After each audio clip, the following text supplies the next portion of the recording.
I can't do what the other people can do, but I can be the best me that I can be. And what that means is looking inside, trying to figure out, okay, what things speak to me, who do those different aspects well, and how can I take those things in and kind of develop myself. Hello, everybody. This is Anthony for Investors Undergrounds. Today, I have the opportunity to speak with an incredible trader within the Investors Underground and trading community. It's my pleasure to introduce Jeremy. He's a part time trader with a full time career and a full set of adult responsibilities to manage. We'll get a chance to discuss all of these today. Hello, Jeremy. Thank you for being here and taking the time to speak with me today. Hey, thanks for having me. Definitely appreciate the opportunity.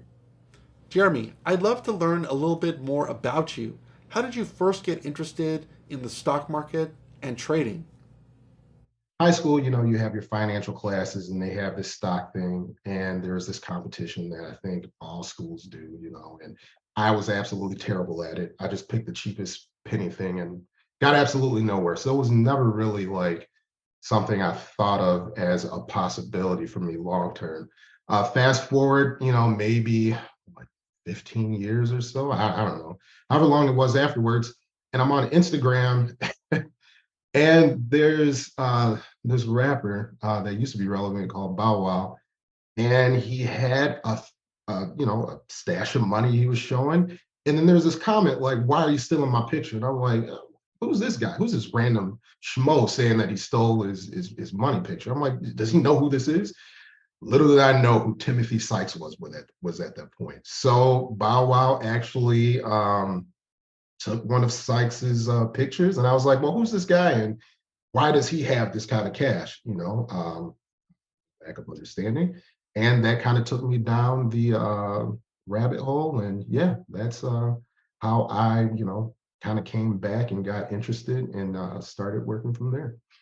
What was it about trading that really spoke to you and the allure of trading? What really called to you to learn more about it?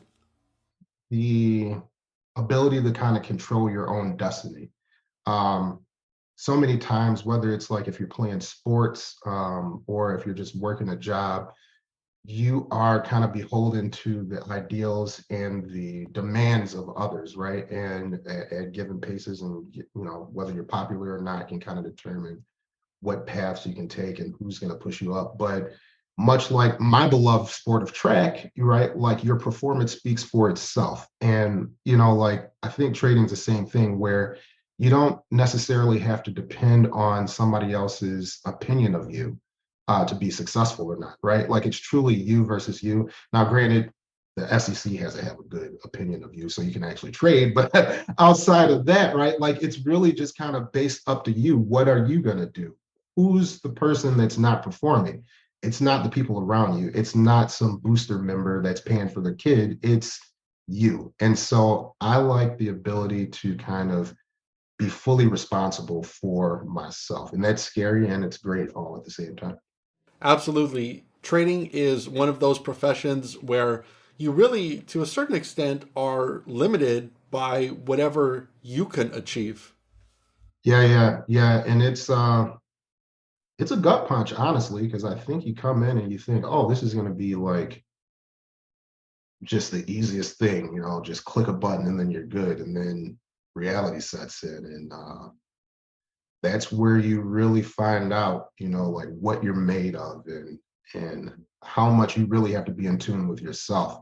And I think that challenge, because I'm, by my profession as an engineer, is kind of what really like speaks to me. It's like solving that thing. Like there's always this variability that you have to solve for, not necessarily just with the market, but also with yourself.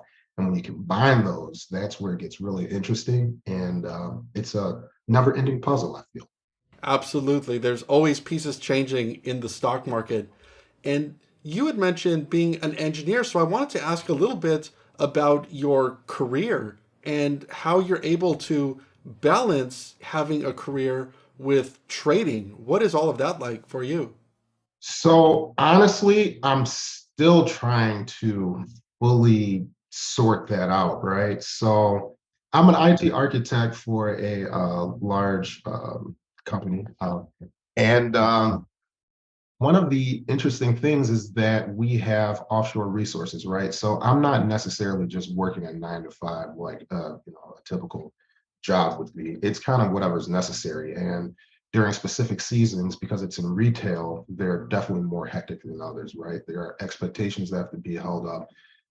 And so, I have to try and find setups that work around that, not necessarily what everybody else is doing. And for the longest, I want it to be what the other traders were, right? Like, hey, this person is doing that and they're making a killing, and this person's doing that and they're making a killing. And that just doesn't work with me. And I have kids. I don't even know if you can hear it right now, but there's a piano going off in the background. And, the kids have their own needs, right? As they get older, they have to go to school. And with those things, you start to have these different decisions you have to make on what schools are they going to go to. Do we like the local schools? We opted for private school that just happens to be a 35-minute ride each way. So now on top of the job and the wife and the kids, we also have to shuffle them off to school. We have to pick them up. I have to be there for meetings. I'm still trying to watch the market. And so it's definitely interesting. It's definitely interesting. And I'm still pulling that together. There are definitely some setups that make more sense to me on the small cap side. And lately, I've been trading more on the ETFs, primarily SPY, and then some large cap options because they give a little bit more leniency in terms of when I have to be at the desk and the things that I'm looking for work within that time frame. You brought up a couple of really great points. The first is about adult responsibilities, some of which younger traders just simply don't have to worry about, such as a wife, kids, schooling and schooling costs, and things like that. That Yeah. some of the other more, I would say, mature, let's call it, traders have to balance out there. One of the questions that I had for you, Jeremy, is do you believe that there's certain things that you've experienced having all of these other adult responsibilities that sort of help you put trading into a larger perspective or even help you in some ways navigate the markets? Yeah, absolutely. And I feel like it even goes the other way where trading has put those things in perspective, right? So when you look at a trade and you're just gung ho and you're just jumping into it, that can show a lack of patience. And what I found is that that lack of patience that I kind of see within myself in those scenarios can actually translate to other scenarios with my kids, right? So like you're at the open and then, oh my goodness, this setup's going to be amazing, smash, right? But your system doesn't say to smash the button right way. It says look for XYZ and then wait. But because you lack that patience, you just go in and then you find yourself in a tight spot. I feel like sometimes that can, be the same with family stuff where if I'm not patient and I'm not aware of the scenario, I just jump all in and it's like, wait, wait, wait. I need to kind of step back, assess the situation, see what's going on, and then, address it. Wait for the proper opportunity to do whatever it is, whether it's, reprimanding a kid or, saying congratulations, surprising them, like it can go both ways. Um, but yeah, I think having the kids and the wife definitely makes me a little bit more risk averse as well. I think when you're younger and you don't have as many people depending on you, it's a little bit easier to just kind of swing for the fence, right? And if you blow up, you blow up. It's no big deal. But for me, I personally have a mother that's aging. That's like I took up trading to help take care of those expenses that are adding on. So when I have that, I have kids that are in school. I have my wife. I'm still working a job, right? But I want to make sure that all this other stuff is taken care of. I'm a little bit more on the tight side with risk, and that can be, for me, a little detrimental at times because if I'm not patient, then I chop myself up, right? So I did have some times where I came close to blowing up just because of, like terrible position size and then jumping in and praying and wishing. And, I feel like almost everybody goes through that, but that's not typically where I find myself in the drawdown now. Now it's like, okay, because I'm risk averse, I will get in, get out, get in, get out, get in, get out. small losses add up, and so I have to be aware of those situations. So it's a lot of self introspection and just trying to make sure I'm balanced on all the sides. You brought up something that I wanted to touch on, which is setups, whether it's opening drive setups. How would you define your setup and your trading niche today? Do you trade primarily stocks and equities? Is it options, crypto? And has that changed over time? Um, so I haven't done crypto in a while. After that whole Dogecoin run up, I sold right before the SNL thing, and I haven't touched it since. That was pretty nice. Um, Now, in regards to the setups that I'm looking for on the equity side, it kind of depends, right? So my kids are getting older. Like I mentioned earlier, I have to take them to school sometimes, or I have to, my daughter that's here, my wife takes them to school, but then she needs stuff. So I'm looking for setups that kind of fit within a certain time frame, right? And so I do a lot of data wrangling, and I try and find those things that fit within that set of parameters, right? Like I used to be, but 2020, everybody was home. School was kind of off for a couple of weeks. It's fantastic. I could do whatever. But now it's like, all right, well, I know a diaper is going to need to be changed here. I'm going to have a meeting with someone in India over here. A VP may call at this point. I have to leave this meeting. And so I have to be very specific in terms of the things that I'm looking for. And so it just kind of, it's been evolving as life evolves, right? Like as my responsibilities and as the variability of the people around me kind of change, that's where I find myself constantly kind of tweaking what I'm looking for. And so lately, there's like two setups on small caps where I look for where the volume and the price action just looks a certain way. And I know, okay, well, if I see a shove into a level within this given amount of time, and I've written a forecast that looks at like all this stuff, and that forecast is green, then I'm going to lean, right? And so that's just kind of my thing. Like if it's green, I'm going to lean, and it's because the price action and the volume have kind of come together and it just looks a certain way. There's like two setups I look for on that, and then the majority of the time it's really SPY zero DTEs and just kind of taking in what the market confluence is saying, right? So you have like the big names that are essentially driving the SPY. You have Meta, you have Apple, you have Microsoft, the Nvidias, Google, and I want to see what those things are doing, right? And when those are in confluence and they're all looking a certain way, and I know that SPY is kind of hit like you look left, okay, what's the SPY level at? What are the contracts looking like? Okay, is there confluence on this side? All right, well, I can get some volatility off this move that's coming. And to me, SPY zero DTE is like the greatest penny stock that ever existed, because it just the way they move, right? You don't want to be in the sideways chop, but if you can find that volatility and move, you can collect a decent percentage move within 10, 15 minutes, and I'm done for the day. And so for me, that works because of the narrow time slots that I have. Um, so yeah, that's kind of as of now what I'm looking for.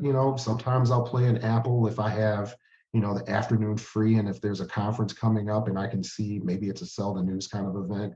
And again, confluence looks a certain way, and I just know that, all right, just like the Dogecoin thing I was thinking about earlier, this is going to be a good catalyst, and maybe I can buy the dip. But that's been tough, like transitioning from just wanting the short small caps to what's the price action, right? And making that transition and not necessarily just looking for a short trade, but looking for a trade.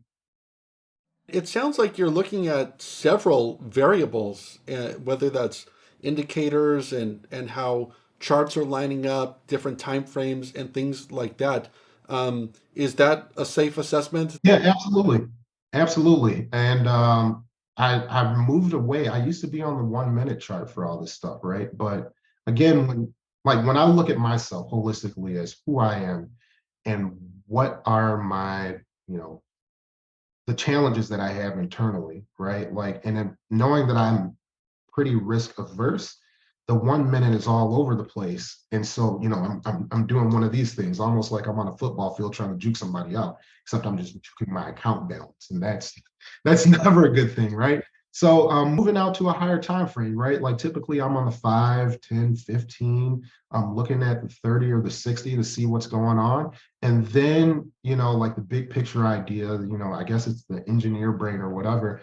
I can kind of see, okay, well, that fits like this and that and that, and these things go together. So I can buy here, right? And that has been working for me. Yeah, and it feels a little bit more natural for me to kind of take those pieces at maybe I guess it's typically like a slower pace, but it's still quick because the reaction time within that given price period is there. But it's not like I feel like I have to shorten the pre-market like I used to in the past. Are you primarily an intraday trader? It sounds like maybe you're taking positions that are intraday. Do you ever swing positions? I swing typically short or small. Yeah, typically I'll swing short if the extension's enough, right? Now here's the downside. Because I'm typically looking within that tight time frame, usually the move is not going to be swing worthy. So I might swing a position maybe 3 or 4 times a year where the chart just looks like, okay, there's some room for it. I made enough buffer intraday where, if it pops the next day, I want to add into it. I, 4, 5, 6 times a year, with my given circumstances that might happen. On the option side, a little bit more, right? So the weeklies, if I'm getting in on, let's say, an Apple on Monday or Tuesday, well, Monday's kind of crazy, well, at least on Tesla. But it just kind of depends, right? But I know that, hey, if this confluence is looking good and the rest of the market's looking good, I can hold that a little bit longer. Now, do I actually hold as much as I should? That's a different story. But yeah, yeah, that's kind of the goal, right? Like ride it as much as possible and milk it out. But I honestly say 99% of the time I'm like a intraday swing trader, if that makes sense. I'm swinging for an hour or six, but I'm typically out by, end of after hours. You brought up forecasting, which I think is really interesting. And I wanted to ask, how much preparation do you put into every position that you might take? Do you approach it as someone who might be away in a meeting for work, and so you're looking for very specific things to happen? Do you Yes. approach it much more as, while you're there, you'll approach it maybe as a just an intraday trader? What does all of that look like? And um, what does your morning routine look like? Morning routine is kind of nuts. I wake up, I try and get in a workout, maybe I'm Central Time, so 4:30, 5-ish a.m., get done around like 5:45. From there, if it's school season, the kids got to get up at 6 because we got to leave at 7 because we have that long drive. But then, honestly, the tough part about that is that my middle kid does not like to wake up. So it's almost like a WWE wrestling match trying to get the kid dressed and, brush your teeth and eat some food, put some socks on. So it's chaotic, man. It's chaotic. So my prep at that point, I'm checking the phone, I'm looking at TradingView, I'm running down, checking the computer, running back up. Did you eat? Sometimes I got to cook them breakfast. So it's kind of all over the place, which is why, I kind of moved back to like those specific setups where I know after the open, where I have some breathing room within, let's say 25 or 30 minutes, I should see XYZ. If I do, I'm going to put that risk on. That risk is going to coincide with a specific, level or yeah, with the specific level that would line up on that chart. And I'm going to let that thing work as much as possible because based on my studies and my research, it should do X, Y, Z. And whether that happens in an hour or if it happens in 5 hours or 6 hours, that's completely up to whatever the market wants to do. I try not to cut them early. Um, yeah, and that's kind of it. It's not too much more sophisticated. I try and take bits and pieces of what I've learned from all the greats out there, the Nates, and like I'd probably be nowhere without Nate and him showing how to read a chart, what's going on. There's a guy. All Day Holds. He doesn't tweet as much, but he has a lot of great information on if it looks like a zebra, then it's a zebra, right? So taking that concept and applying that, and then from like a systematic standpoint, in like my forecast that I've written, there's all day faders, ADF, right? So he didn't say how to do it, and I spent a whole heap of time going through every single one of his tweets trying to get hints, and I found out some stuff and it seems to be working. Goshoff Trades is another analytical guy out there on Twitter who, I had a call with him and he had some great points on how to further refine things. There's a lot of great guys out there that share things, and I'm extremely grateful for even the little crumbs that they drop, right? Because reality is people don't have to do nice things. They don't have to share anything. And just so the fact that they will just give out that little bit, I'm extremely grateful for. And I think we all should be, right? Like we all come in, if you're like me, feeling a little self-entitled. Just show me how you do this. Why don't you do this? Why can't you give me that? Why? Give it to me, give it to me, give it to me. And little do you know how much effort, how much time, how much sacrifice these individuals have put in. And so that's why, when you talk about some of these guys, I have the highest respect, because then you see, okay, they're also doing this with a family. They may have started before they had a family, but they're also balancing the same thing, right? And so I want to be around and influenced by people that have those same qualities and traits that I look to try and be. And those are all exceptional traders that you mentioned. And so it leads me to ask, can you talk a little bit about the importance of learning from others while also understanding and building your own individual personalized strategy that works for you? Yeah, I think that is key. Again, when you first start out, you think that there's, and I'll speak for myself. I won't speak for anyone else, right? You start out, you come in, you're starry-eyed, you see all these things, and then you hear someone like a Sangalucci saying, "Look, you got to learn about yourself. You got to have, get your ego in check and all this." And me, who's this guy talking to? He doesn't know what he's talking about. And then you realize over time, if you stay in the game, absolutely true, right? Who am I? What are the things that make me tick? Okay, this person's good at that, this person's good at that, this person's good at these things. Now, how does that actually combine with who I am as a person, right? So Nate probably has more resources where he doesn't have the kids that are doing all kinds of things at a specific point in time. I don't have those, right? So when I look at the way that he's reading a chart and then the setups, okay, perfect. Well, I can't trade what he's trading at that given point in time, but what I can do is take those concepts of how to read that chart and apply it to something that actually fits within my time frame. Okay, so now I know that I'm a very visual person, just me speaking about myself. I'm a visual person, and I might need some cues to keep me out of trouble, because if not, and if I don't have colors in front of me, then I know that I'm just going to be clicking buttons and I'm hoping that things are going to work. I know that's a weakness, right? Like if I see a chart and I see my montage open and I think it's going to do something, especially if I've read like some filings and I'm like, oh, this has to happen. Like my engineer brain just can't shut off. A equals B, short, right? That's not necessarily what the price action is telling me. So I had to write some tools to kind of keep myself accountable, right? So go in, okay, what is the volume doing? What is the price doing? Is this good? So I actually overlay my charts and trading view with red if it doesn't meet that scenario for the small cap stuff. And so I'm just looking at, oh, no, sorry, I can't do that right now, right? And if I do it, slap on the hand, but at least I have some of those things that are there. So that's where I take some of the ADF concepts where, okay, there's going to be this forecast. And if it's going to do a certain thing, then it should look this way and it should do that. So now I take Nate's chart reading skills and I take ADF's thing around the forecast and I say, okay, how does that model here? Then I take it a step further. All right, Nate is like, I don't know, he's a machine. I don't know how he does it, but the guy can trade 40 tickers in a single day and be profitable on like 87% of it. And my mind is just like, bam, I can't do it. I traded 13 and he was like, oh, that's it. And I'm like, wow, what is this? Right. Okay. So I can't trade all those things that he can do, but what I can do is start to find out again time frame, what works within that time frame. Let's look at the data. Now I can look back at some of the stuff that ADH said. Okay, if a zebra is a zebra and it should look a certain way, then the setup that I'm looking for isn't necessarily the thing that Nate might be looking for, you might be looking for, or whoever else, Turbo or whoever.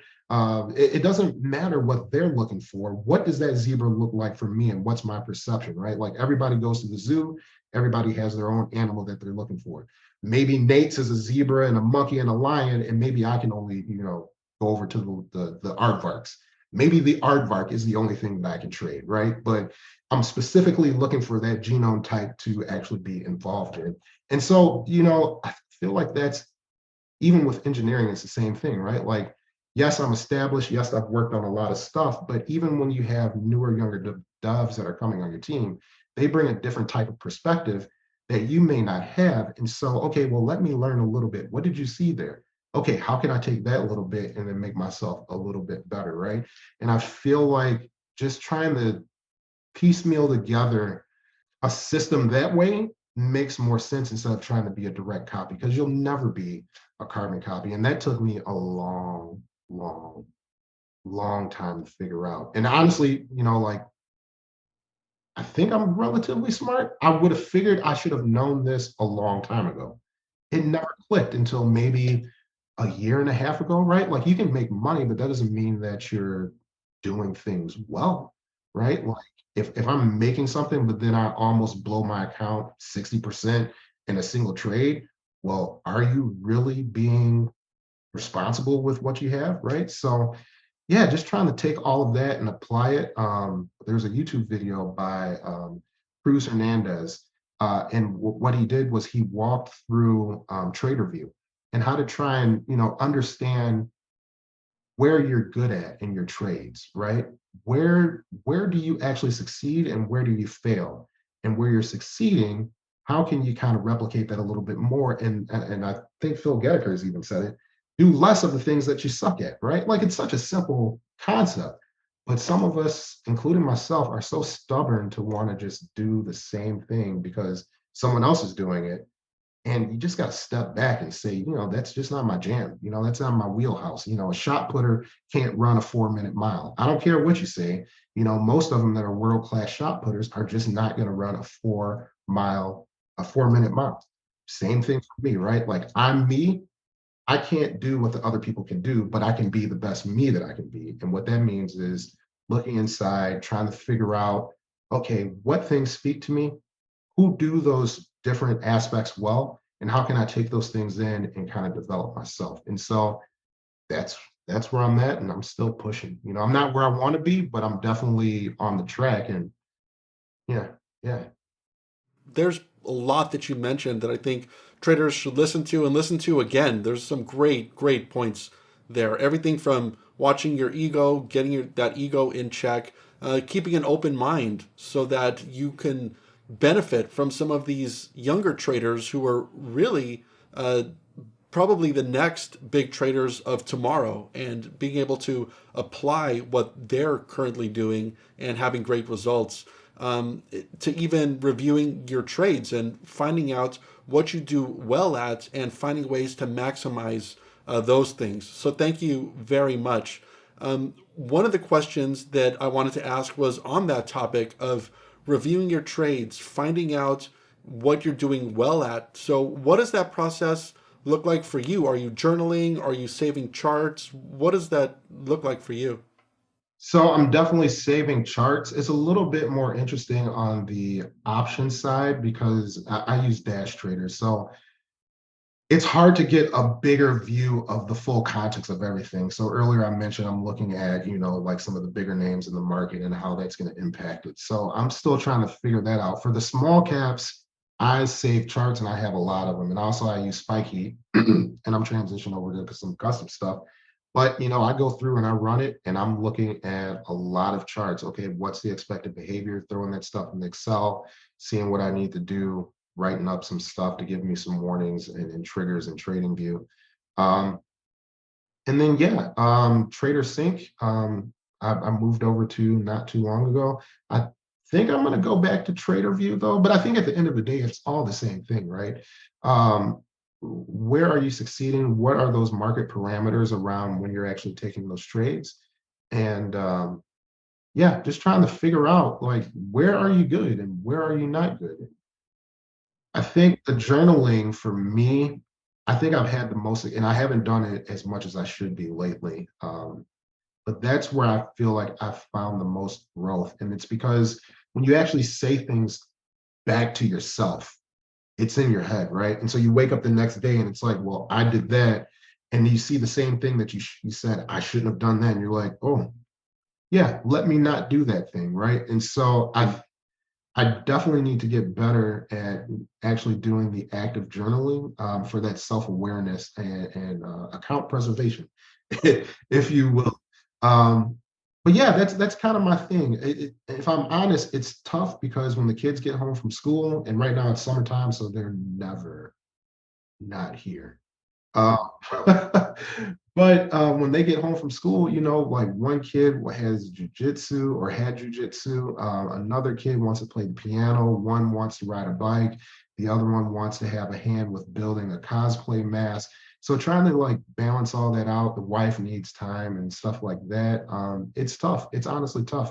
But I think just carving out that time and just saying, look, whether it's 7 to 8 p.m. or maybe you have to wait until everybody else is in the bed. Maybe you do it at 11 to 11:30. Like you have to set the time aside to go back and look at what's going on. And I think that's one of those things that makes all the difference in the world.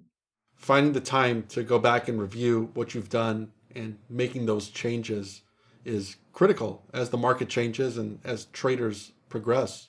Yeah, yeah. Can you talk about the importance of a network, whether that's trading buddies, a pod, a trading community, to be able to balance some of the possible bias that you might have in any given direction and use them to build yourself and improve as a trader?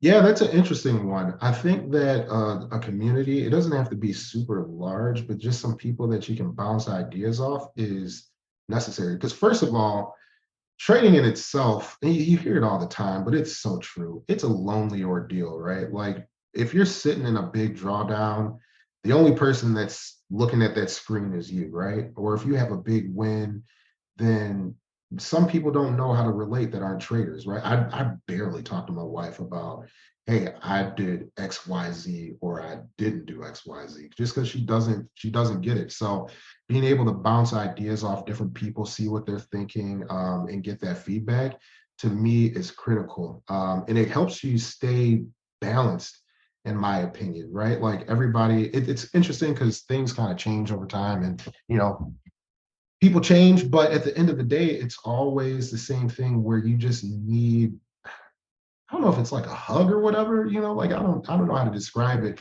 but you just need to have like that sounding board. You can say, hey, I think XYZ, and that person be like, well, no, maybe I was thinking this, but what if it does that? And it's like, okay, let me sit back. Even if you're both thinking, let's say, me and you were talking and I want to short it here, and you say, well, I'm looking for it up here. And I'm like, oh, that's interesting. Why would he be looking for that? And it just kind of gets the gears going. Or maybe I want to be short and you want to be long. Well, why is that? Right. And it just like iron sharpens iron, right? So just having people that you can kind of go back and forth with and get those ideas off is it's important. And just be able to share like those small wins or just to have a shoulder that kind of, it sounds super, super whack, but just just kind of lean on in those tough times. Like I don't think that a lot of people really socialize that a lot of us have a lot of tough times, right? Like you see the good days and hey, somebody did this and somebody did that, but a week before that, 2 weeks before that, that person could have been absolutely in the dumps, right? And I think it's good to have people that understand both sides of that you can kind of speak to, and that can kind of be, like that foundation, like just like a good friend, like we call them trading buddies, but I like to think of these guys that I interact with as friends. Like if you came to my house, I'm gonna cook for you. Like that's just the way that it is because it's much more deeper than just trading. Trading and finding a group of trading buddies or a community is really helpful for development as a trader. Otherwise, like you mentioned, we are just in this lonely endeavor, um, kind of just internalizing and dealing with our losses by ourselves. Maybe our significant other doesn't know about it or is not equipped to help us deal with sort of And these. that's tough, man. That is tough. Like I remember it was 2021 on my birthday of all days. I had a great 2020, as many people did, and I thought I knew more than what I actually knew. So I got sizey, and that size came to bite. And so I'm on my birthday, I'm sitting there and I'm just like, oh my gosh, what I guess this is I literally said, well, this is it. This is it. And my wife didn't know how to speak to that, right? Like she doesn't know what that feels like. She's like, oh, well, just do better next time. But when you pour so much and so many hours into something, it just hits different when somebody else that's gone through that can actually say, hey, pick your head up, you got this thing. It hits so much different. And while I know it's my wife and I know that she wants well and she wants to see me succeed just more than anybody else, more than likely, it's just not, I don't know how to explain it, but it's just not the same. So having those people that you can lean and depend on in those types of situations are kind of like, chin up, champ. You got this. It means a lot. It really does. Whether you're looking to balance your trading bias or expand your group of trading peers, Investors Underground might offer exactly what you need to help meet your trading goals. You'll have access to mentors and courses to learn from, some of the best technology available for scanning stocks and breaking news, and access to the chat rooms where you'll find a community of like minded, focused traders who share their trading ideas every single day. You'll also have access to the midweek study sessions, webinars, moderator watch lists, and all the other resources that Investors Underground has to offer. Listeners of the podcast can access special deals over at investorsunderground.com/YouTube. Now, back to our interview. Those who are going through sort of a trading slump, whether it's one big loss or maybe a bad red streak of losing trades, what advice would you give to those traders who might be listening right now? I think the first thing is pump the brakes and kind of take note of your situational awareness, specifically with yourself. Man, it's crazy because I always used to think that the people that said this stuff were just blowing smoke, like they just wanted to be heard and they were saying whatever. But I couldn't have been any further from the truth, right? Like you really need to know, like, okay, how do I feel today? Did I actually get enough sleep? Every time that I try and trade and I didn't get enough sleep or I feel like I shouldn't trade today, it's a day that I shouldn't trade. Right. So, like, how do you feel? What happened? Have I sized down? Right. Like, and so I actually took like a little book out of Brian Lee's where I auto size based on my account size. So like I set up a dash script where it looks at, okay, what's your account value? Okay, what's the point of ruin, which is under the PDT, right? And so it'll auto calculate, okay, available equity from there up to wherever you're at. This is the size that you need based off of risk from X level, right? So because I know that I have a hard time with that, I need to automate that stuff so it'll auto size for me and scale things properly. So outside of that, looking at your reviews of your trades and just okay, where did I go wrong? How was I feeling when I did this? Was something else going on?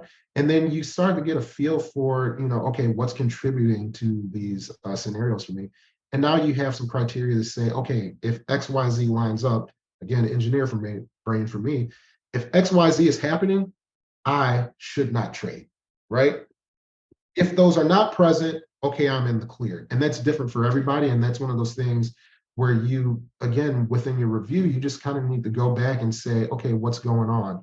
Um, what was I looking at this point? I think if you can actually record your trades, that's even fantastic. Because if you do that, sometimes you're sitting there in the moment, you're like, yeah, this is a great ad. And you go back and you're like, what in the world was I thinking? right? Like that's the trashiest of all trash that I've ever done. So, like that, being able to kind of separate yourself from that moment and, like realistically look at what am I doing? How am I doing it? Why am I doing it? And then just adjusting from there. And it takes time, right? Like it's not going to be okay one day and then all of a sudden I'm back on top of the world or feeling like I'm back on top of the world. It's step by step, right? And that's where you just have to have that patience and perseverance. Absolutely. Thank you so much. I think that's really powerful. If it's okay with you, Jeremy, I'd love to go through sort of a lightning round set of questions. For sure. Awesome. The first question that I have is, what do you consider to be your greatest strength as a trader? I think my ability to process data is a strength. Oddly enough, that can be a weakness depending on the type of data it is. But I would say, analyzing data and then seeing how that comes together, that's a strong suit of mine. Are there any areas of your trading that you're actively working to improve or expand on? Absolutely. So I always have a good idea of where I want to get out. So I always have my exits planned first, but actually patience for the entries. Um, that's something that I'm always actively working on, right? Like when you first start out, you don't feel like, 15 cents or 20 cents is that big of a deal. But when you're talking about that intraday move, and it actually it matters, right? Like there's a big difference between being 3 or 4 cents off from where you want to be in versus 15 to 20 cents and what that can mean for how you handle the trade the rest of the day. So definitely trying to continue to fine tune my patience and waiting for getting in at the right time. Do you find that you learn more and benefit from your winning trades or your losing trades? I'm going to say the losing trades, right? Because in every loss, there's an opportunity for success, meaning that I can look at, okay, what didn't go right? Um, and how can I improve upon that better, right? So, like the idea of 1% better each day. Sometimes you also have to understand a loss is a loss. It's not that you executed bad. Like if you have XYZ that you're looking for and you execute, a loss can still be a great trade, right? So a losing trade doesn't mean that you lost. It just means that things didn't work out. And so, yeah, yeah, I think the losing trades are the ones that I think I benefit the most from. Are there any specific technical indicators that you favor on your charts when you're trading? This is more so for the small cap stuff. The 9 EMA, the 20 SMA, and VWAP, and that's pretty much it. I like those because they show essentially like the trend that's happened, not what's happening, because it's a lagging indicator, right? But I like to see, okay, what has price been doing, and essentially where's the balance of where everybody's at. But I'm still mostly looking at price action and volume for where I should be really involved. Do you believe there's any big myth about trading? Yeah, that there's only one way to do it. Everybody has their own idea of, well, you shouldn't do this or you shouldn't do that. You shouldn't short Chinese stocks. Like, look, you just haven't found a way to do that, right? And that's okay. If it doesn't work for you, then that's just you and that doesn't work for you. But that doesn't necessarily mean that it fits these other folks, because I personally know several people that are successful doing just that, right? So thinking that there's just one way to skin a cat, I think is the problem. I think again, you have to take all these different ideas in and process them with who you are and what makes sense to you and formulate your own opinion. And that's like that down dirty work that most people don't necessarily want to do. And it's not easy, right? Like it's tough, but yeah, I don't think that there's one right way to do things, right? Like you can make money long in a small cap, you can make it short in the small cap. It's just, do you have the guts to long it when you know that they have enough paper to, do 1,000 origami boats? Like some people do.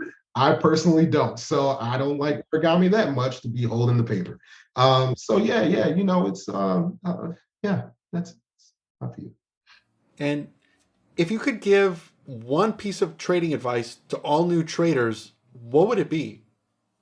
That's tough. I think find a good mentor and community, because there is a lot of just terrible information out there. Like if we're honest, like nobody wants to put anybody down, but there are a lot of people that say they know what they're doing and they literally have zero clue. And then you find it out down the road. It's like, man, this person just doesn't know what they're talking about. And it's hard for new traders to even understand that, because as soon as you flash like, hey, I made X amount of dollars a day, once it's a 5-figure P&L, then bam, this person knows what they're doing, right? And like we those that have been around for a while know that that's not necessarily true.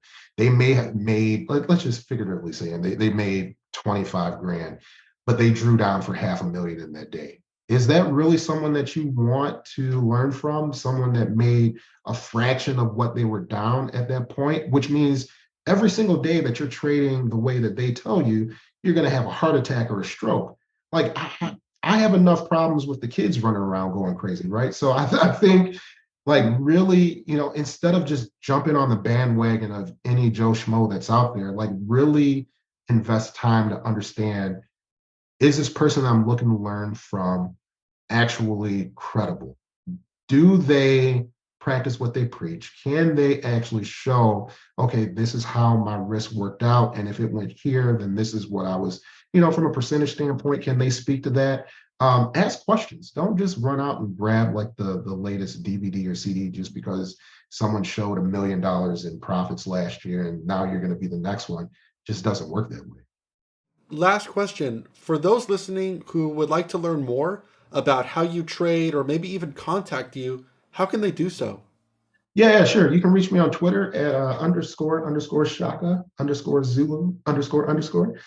Well, Jeremy, thank you so much for taking the time to chat with me today. We got to talk about a lot, and I hope those listening really listen to what you had to say, because I think there's some real nuggets of wisdom there. Awesome. Thank you. Thanks for having me. It's been a pleasure. We hope you enjoyed this interview on the Investors Underground podcast. We have more great interviews that we believe you might also like, so don't forget to subscribe. You'll be notified of upcoming releases the moment they become available. Thanks for watching.